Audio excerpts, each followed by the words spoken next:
number 63, and it's entitled The Real Truth About Publishing. Writing is turning one's worst moments into money, said J.P. Donlevy. So you think you can write the great American novel, get it published? Well, let's just see about that. Literary agent Peter Miller states that the greatest problem any writer faces is getting the book published, regardless of the quality of his work or the type of writing that he undertakes. Each year, nearly 100,000 new books are published in America. The current literary marketplace is glutted with submissions. Nearly 500,000 new submissions every year. Only 4% of 500,000 freelance writers sell their work on a regular basis. And to make matters worse, the number of publishers is shrinking. Also, 3 out of every 10 hardcover books that are shipped to bookstores are returned. With paperbacks, this number rises to 50%. Publishing is an over $18.79 billion business. Befitting our directionless society, 50% of all non-fiction books are how-to. Also, the majority of editors are women. With so many books being returned, it's clear that publishing is in trouble, and that editors, contrary to what they believe, are out of touch with the demands of the marketplace. All of their market research is worthless. Only 35% of Americans had read a book since graduating high school, and only 20% of Americans visit bookstores. In a 1992 survey, 65% of American households had bought at least one book in the last year. And another survey showed that 46 to 51% of adults performed at the 2 lowest levels of literacy. Americans don't read books, and they're proud of it. We lose sight of this fact when we hear about the latest sales figures for the most recent bestseller, something like Harry Potter. In reality, most hardcover first printings are for 5,000 to 10,000 copies. Americans who do read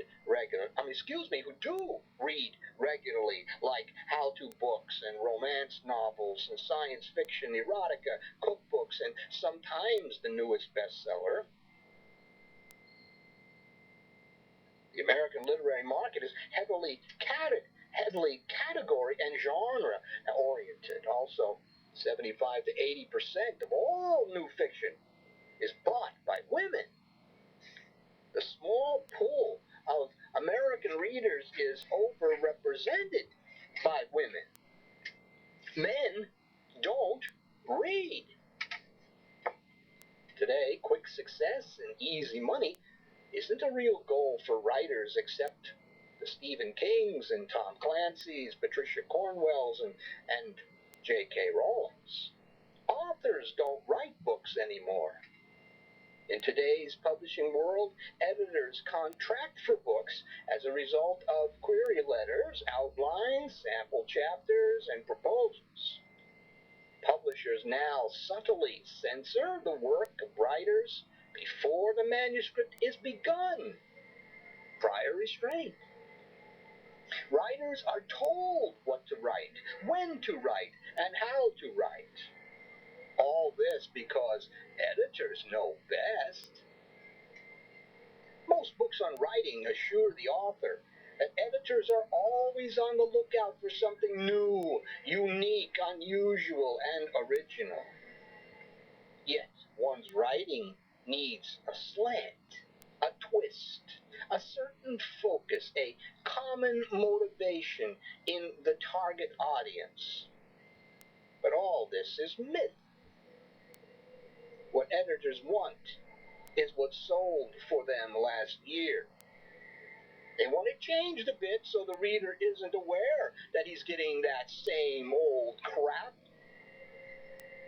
It's said that there are only 5 or 6 plots in writing, and each year thousands of books are sold using the same old plots over and over again.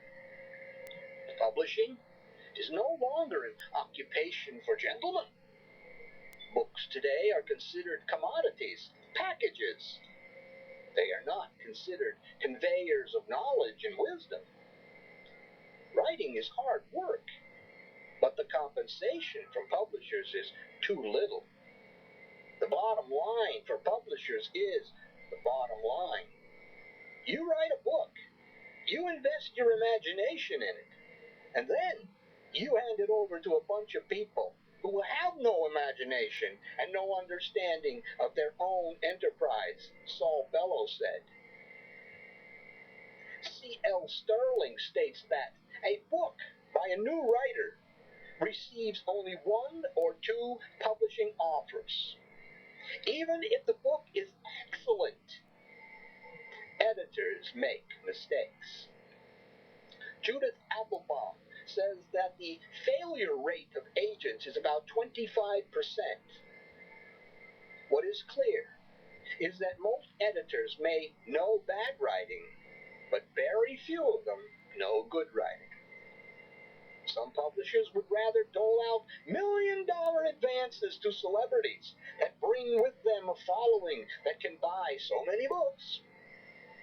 The worth of the book isn't part of the equation. The talent or writing ability of the celebrity isn't an issue. In the meantime, 100 authors could have had important books published and shared in that $1 million that was paid to the celebrity. Most book advances are for $10,000 to $20,000. The publishing business is going through enormous changes. Tight purse strings and downsizing with takeovers. Publishers today aren't willing to gamble. Editors who are stuck in a genre discourage creativity and stifle innovation. Each year, 30,000 new books on how to write appear. Why? Because no one really knows the answer to how to get it published. For decades, these books blame the writer. But today we know this isn't true. A publishing industry principle is, if it works, keep doing it, even if it works badly. The distribution of books in America is crude. A story could be the best in the world. However, if no one reads it, then it's worthless. Editors process words into a communication package. They claim that they understand their audience. They specialize in this. Editors don't think that a raw manuscript is worth very much. Publishers do lots of market research. Editors and publishers are supposed to be experts concerning the marketplace. This is another myth. If editors and publishers really understood the marketplace, there wouldn't be so many returned books. Writer Doris Lessing sent manuscripts to publishers using a pseudonym. Her own publisher was included.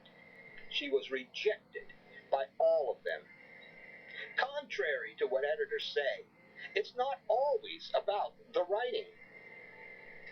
During the 1980s, there were 12,000 publishers in America. At that time, 22 out of 100 people were regular book readers. The rate of book returns was 35 out of every 100 mass-marketed paperbacks. Today, that figure is 50 out of 100. Editors and publishers might as well toss a coin in regard to the manuscripts they buy and the books that they publish. The market is is a mystery to them. It's a mad market. The price of books has risen over 39% since the late 1970s, which has added to the dwindling pool of book readers. Publishing has become a gamble and a sport. Don Lacey says publishing is an anarchic, unsystematic mess. The industry is responsive to narrow, specialized demands as well as mass market trends. Publishing is awash in paradoxes. The industry is in the throes of becoming obsolete. Yet publishers still claim they want to publish books that make a difference. Publishers know what the problems are, but no one moves to change things. Today, one can be the greatest writer in the world and may have written a book that can make a difference. The fact is, the book may not get published. It could also take a writer years to get his book published.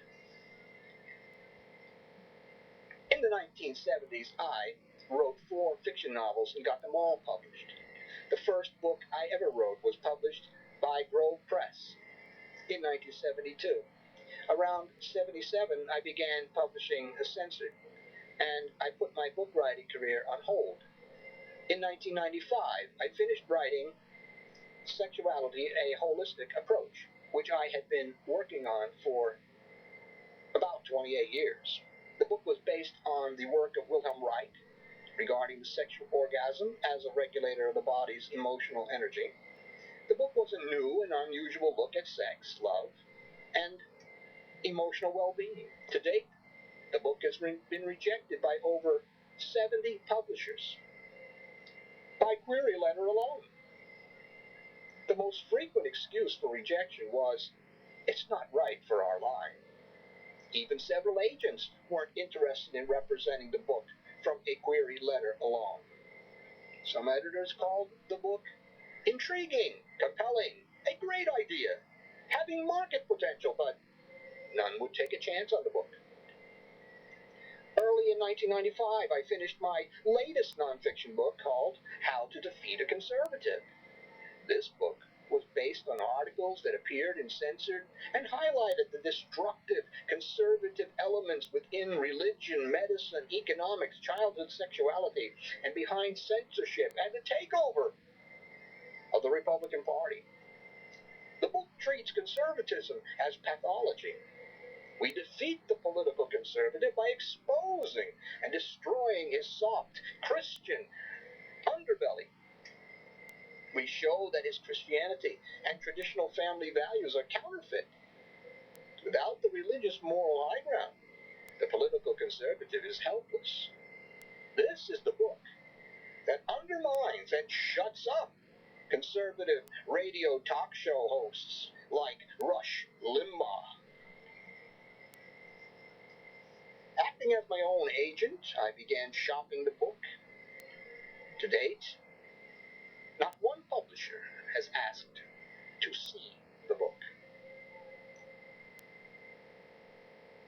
A liberal publisher, in answer to one of my queries, said, "It's our loss that we are unable to ask for the golden opportunity of reviewing your newest work." They had books backed up from the previous year. Other publishers said, "You have some great ideas. Although your idea is very interesting, I regret to say I'm going to pass." Peter L. Hoffman of General Publishing Group said, "Your concept shows market potential. It sounds scathing and informative. Bookseller laissez-faire asked for a review copy when the book is published." By titles alone, general interest nonfiction publishers interested in wide commercial appeal and bestseller potential should have been interested in both of these books. They weren't. What's the problem? Horror writer Stephen King wants a $17 million advance to outdo Tom Clancy. Simon & Schuster lays out big bucks for Rush Limbaugh's books. 2 years later, no one gives a damn. What is clear is that editors are interested only in packaging. Content is no longer an issue. The Nothing Book is a black binder with blank pages that sold millions of copies. Part of the problem may be the fact that the majority of editors are women. Since most women are adaptive, supportive character types, they are facilitators. They shun controversy. They don't wish to rock the boat. They are the kinder, gentler sex. According to Marilyn Vu Savant, women are less violent and more nurturing than men. Some would say they are more wishy-washy than men. Has feminism and political correctness made publishing bland? Is this why the original, the unique, and the unusual are shunned? Women have even taken over the erotica genre. Erotica isn't the same as it once was. Today's female-oriented erotica is bland, watered down, stilted, unsure, soft, teasing, not to the point, pretentiously cerebral. Today's erotica wishes to stimulate the mind, not the body. It seeks to titillate and not satisfy. Is it any wonder that Agent Peter Miller can say that pornography is passé? Today there are videos, laser discs, virtual reality, and phone sex. Who needs books? Publishing is going the way of the gaslight in the shadow of the electric light bulb. It's in a catch-22 situation. It knows the answer to its dilemma, but it's paralyzed to act. Even controversial publishers like Loom Panics and Lyle Stewart fail to live up to their promise. They may take a chance with 1 or 2 books now and then. As long as the bottom line for publishers is the bottom line, nothing will change. Publishers today fear risk. In order to pump new life into publishing, publishers must learn to take calculated risks. Distribution and promotion must improve. Peddling books on radio and TV talk shows isn't the answer. Books are not products. Books are ideas, knowledge, and wisdom. Also, children must learn to derive pleasure from reading. We can't force children to read. They must want to read. They must come to honor learning and knowledge for its own sake, not for degrees, positions, or paychecks. Books are works of art. They weren't produced to sit on coffee tables. Are we headed toward a future where books are obsolete? In the future, will all data be stored and retrieved digitally like on Star Trek? This process is being hastened today by most editors and publishers.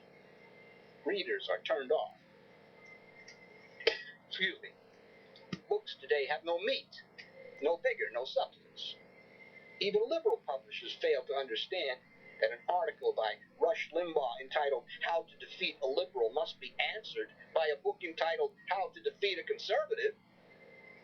They fail to note that Counterpoint gets an automatic selling bump because of the original. The audience for a book like How to Defeat a Conservative is every self-respecting liberal who wishes to best conservatives in a debate, and every conservative who wishes to know the truth. Editors that are caught up in their genre and category mentalities are unaware of all of this. Women editors might be able to do their jobs better if they learn to second-guess their first responses. They must not believe that they put the reader first. They must put the reader first. All editors must also understand that they aren't writers. We are doomed to continue recreating illiterate generations unless we can find a way of allowing our children to experience pleasure in reading. If we can't, then books will continue to be thought of as torture equipment or neutral products that lie on our coffee tables. About 80% of Americans don't read books. This is a shame. Also, the majority of those who do read only to be entertained. If publishing is to grow and improve, all this must change. Publishing today is middle of the road. Publishers rarely court controversy, uniqueness, the unusual or the original. In today's books, controversy appears in a biography about Thomas Jefferson, when it is suggested that he slept with one of his female slaves. Today's publishers lack guts. What publisher understands the need to publish How to Defeat a Conservative to shut up the Rush Limbaughs? What publisher today cares about truth or that falsity must be countered? Writers write. They don't publish or distribute. Original writers are at the mercy of publishers who own the means of production, but are too blind to understand their real job. Publishing is a feudal bastion. Writers are serfs in this societal setup. Has anyone ever wondered why a manuscript that is sent to a publisher is called a submission? Sexuality, a holistic approach, and How to Defeat a Conservative are desperately needed on the social scene now. In the meantime, people like Rush Limbaugh are influencing skulls full of mush with impunity. This isn't fair, nor is it healthy. It's censorship. This is censorship by omission. Today, there is no freedom in commercial television, radio, newspapers, and magazines. And now, there's no freedom in book publishing. And today, mainstream book publishers are now coming out with their own conservative imprints, so that conservative writers can have a chance to write, because they say that for years liberal publishers kept conservatives from being published. Now, conservative imprints, of course, have for years not vetted their works properly. Their writers get away with lies, citations that do not have anything to do with that which is cited. And now this has infested mainstream publishers.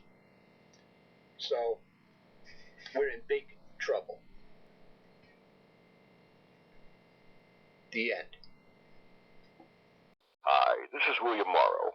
Are you one of those people who join a health club, and after they have your big, overpriced annual membership, you notice that you're on your own with little or no results even after all the promises? Then the website Personal Trainer is for you. Thank you very much, William H. Morrow III. So you lost another argument with a conservative, right-wing Republican. He talked over you. He screamed and yelled. He brought out the Bible. He thumped it. He quoted scripture to you. You were lost because you came at him with facts. Nothing but facts. And you expected that would make you look good. That would make you win the argument, but it didn't. You know why you lost the argument? You know why you're going to lose your next argument? Because you don't read Censored.